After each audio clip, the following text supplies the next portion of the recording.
10 list of the spoiled cards from Eldritch Moon so far. And honestly, I think that I wouldn't mind. I made my own list and I wanted to share it with you guys. So, um, sit back, relax, grab your popcorn, and let's get right into this. So my 10th choice for the top 10 was kind of a surprising one. It is Mirror Wing Dragon. It's 3, a red and red. Mythic rare 4/5 creature dragon flying. Whenever player casts an instant or sorcery spell that targets only Mirror Wing Dragon, that player copies that spell for each other creature he or she controls that the spell could target. Each copy targets a different one of those creatures. So I know I did this in a recent spoiler video. So I think this is very good. Now, we're not just looking for draft and standard. We're looking for eternal formats like Commander, Legacy, Vintage, Modern. So, honestly, I think now wouldn't be eternal format playable. I'm not sure about Modern. A good chance for Standard. Back in Theros, there was a Mythic Dragon for 5 mana, Stormbreath Dragon. Little different abilities, but there has been a Mythic Dragon that's been in play before in Standard. And so I think this definitely isn't out of the question, but it's also I think it's going to be very playable in Commander because you can combo it off with pump spells, removal spells, pretty much a lot of things that are very important in Commander and happen all the time.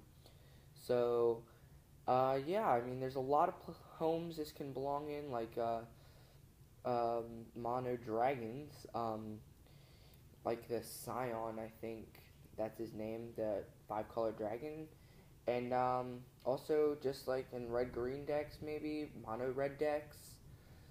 There's a lot of homes for this card, and honestly, I kind of like it. So I think that's all to explain for this one. So my next one, coming in 9th place, is Tree of Paradition. 3 in a black, 0/13 defender. Tap to exchange target opponent's life total with Tree of Paradition's toughness. So I think this could be standard playable. Definitely. Bomb and draft. Commander, it's just broken. Don't even get me started. Basically, I can't wait to try and see if I can play this in Commander whatsoever.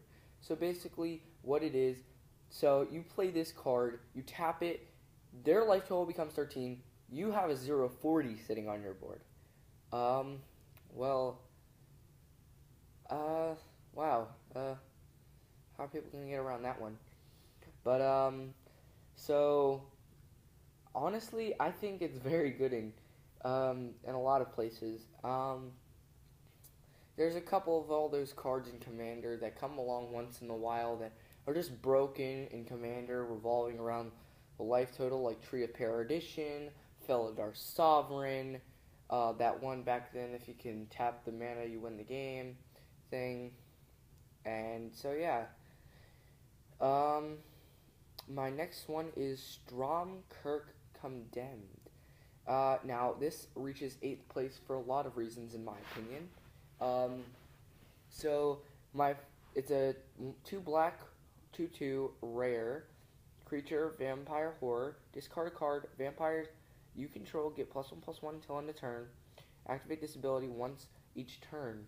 Okay, this pretty much completes the missing piece in the vampire deck.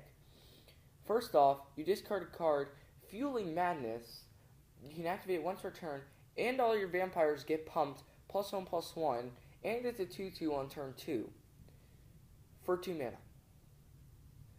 That's pretty good in my opinion. I'm definitely going to go pre-order some of these. They're only about $2 a piece on TCG Player, so yeah, go get them while you can.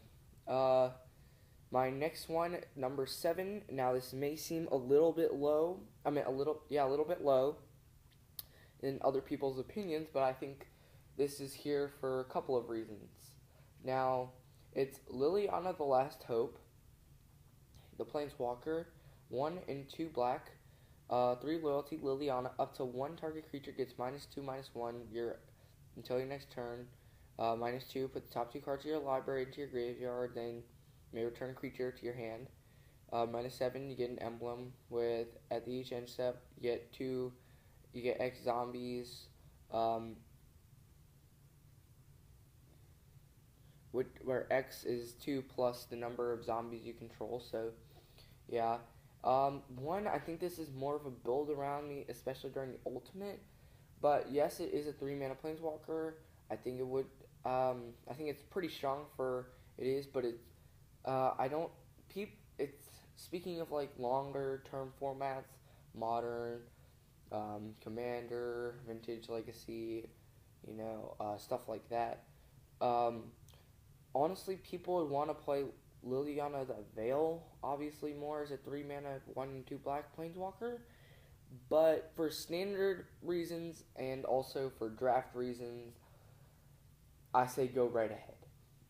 I think it's pretty good for definitely the current formats. So, I think it's very good. It's just for longer term, you want to use the Veil.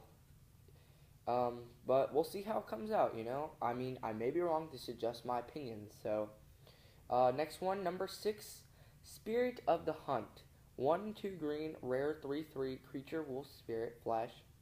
Enters battlefield, each other creature you control that's a wolf or werewolf gets +0/+3 until end of turn. Now, as I said before, this helps wolves and werewolves so very, very much. This is kind of the savior of the tribe.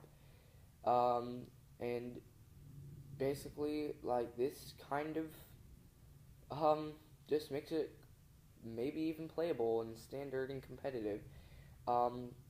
I mean, it's a very good card to build around of, especially if you get in draft. But unfortunately now, in Eldritch Moon, there's not that many werewolves, so, you're going to have a little bit different kind in draft. But you never know, right? You never know. Next one, coming in the top 5, now we're into the 5th position, Splendid Reclamation, 3 and a green, sorcery, rare, return all land cards from your graveyard to the battlefield tapped. Now, this may not seem like much to you, but this is insane. This can see play all the way back down the road to, like Legacy, Vintage, Commander, everything. Draft, I mean, it might not be as good because you don't have anything to build around it for, but Standard, you Trog Monster, you play Delirium dumps, all that stuff. First off, you're dumping a bunch of things into your graveyard, and then you're playing lands per turn, and also, then you play this card on turn 4. Now, 4 turns may seem like a lot of turns, but you can play things to catch you up a little bit. And so, you get to, and then the next turn after that, on turn 5, you're tapping maybe for like 7 or 8, and, maybe we can even use Emrakul in the deck to, like, get there really, really fast. So yeah, there's a lot of possibilities for this card, so I'm very excited for it. I'm not sure if I'm going to pre-order it. I don't want to put my money on it, because I'm not too sure because it's just possibilities, but I do have a lot of hope in the card. And my next card, now this may seem very surprising to you, it might be a lot higher up on the list, but it's definitely worth it. Number 4, Cryptbreaker. 1 black, rare creature zombie. 1 in a black, tap, discard a card, put a 2/2 black zombie creature token onto the battlefield. Tap 3 untapped zombie creatures you control, you draw a card, and you lose 1 life. And it's a 1/1, so this, I think, is what the zombie deck needed. Zombie deck had all the top curve stuff. You had your Risen Executioner, the new 2 legendary creatures. I mean, the legendary creature of the twin thing. You had all that stuff, and this was the lower curve thing that you needed right there. So I think that makes a very high position. But for the next one is number 3, and this one is definitely deserves to be up here. Tamio, Field Researcher. It's 1 Bant and all the Bant colors, so it's 4 mana total, 4 loyalty. Now, I made a video describing this whole card, so if you want to go and check that out for further information on this card, you can go check it out. But I'm going to read the abilities just for show, to make sure you guys know, just in case you haven't seen that video, so you don't have to go extra clicking and stuff, making it easier for you guys. So, +1, choose up to 2 target creatures until your next turn. Whenever either of those creatures deals combat damage, you draw a card. First ability, insane. You draw up to 2 cards from a +1, fueling you into your like ultimates and stuff for this Tamio. It's basically like it controls the board by itself. It's like a Nukin pretty much, but half the cost. -2, tap up to 2 target non-land permanents. They don't untap during their controller's next untap step. Wow. Holy crap. Tapping 2 creatures. Am I reading this right? Okay. -7. So you only have to get from 4 to 7. -7. Draw 3 cards. You get an emblem with. You may cast non-land cards from your hand without paying their mana cost. You may cast non-land cards from your hand without paying their mana cost. That is insane. So, yeah, that definitely deserves a number 3 position. And now for our next one, number 2, we have Gisela the Broken Blade. Now, this card is just raw power. So I'm going to read it to you. 2, a double white, 4/3, flying first strike lifelink. And then at the beginning of your end step, if you both own control Gisela the Broken Blade and a creature named Bruna the Fading Light, exile them, then meld them into Brisella, Voice of Nightmares. Okay, your goal of this card, if you want to play it anywhere, you do not want to try and meld this. The other thing is crap, Bruna. I mean, this is just, you want to play this for its raw power. I don't know why they printed this. It is insane. Yeah, so, and it's white. Come on. Why is it every time for like the past 2 sets, every overpowered card is white?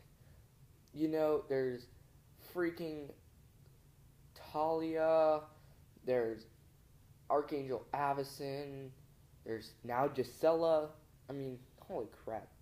And making number 1, you guys may or may not have seen this, but it's Eldritch Evolution. 1 and double green sorcery. As an additional cost to cast Eldritch Evolution, sacrifice a creature.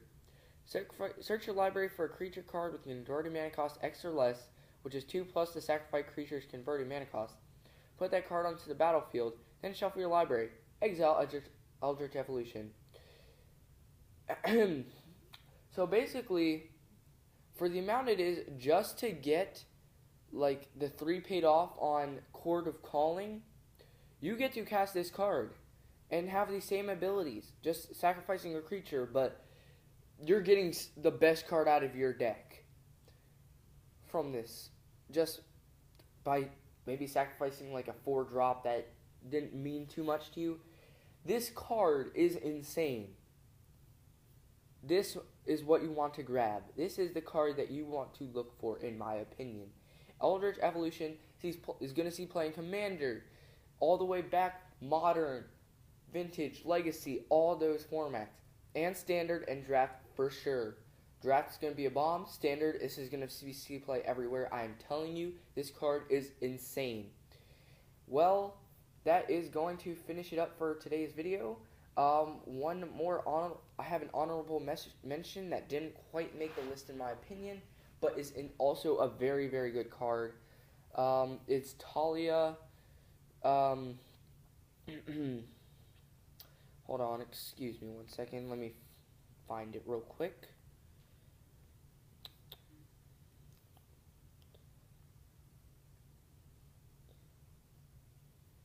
Boom, boom, boom.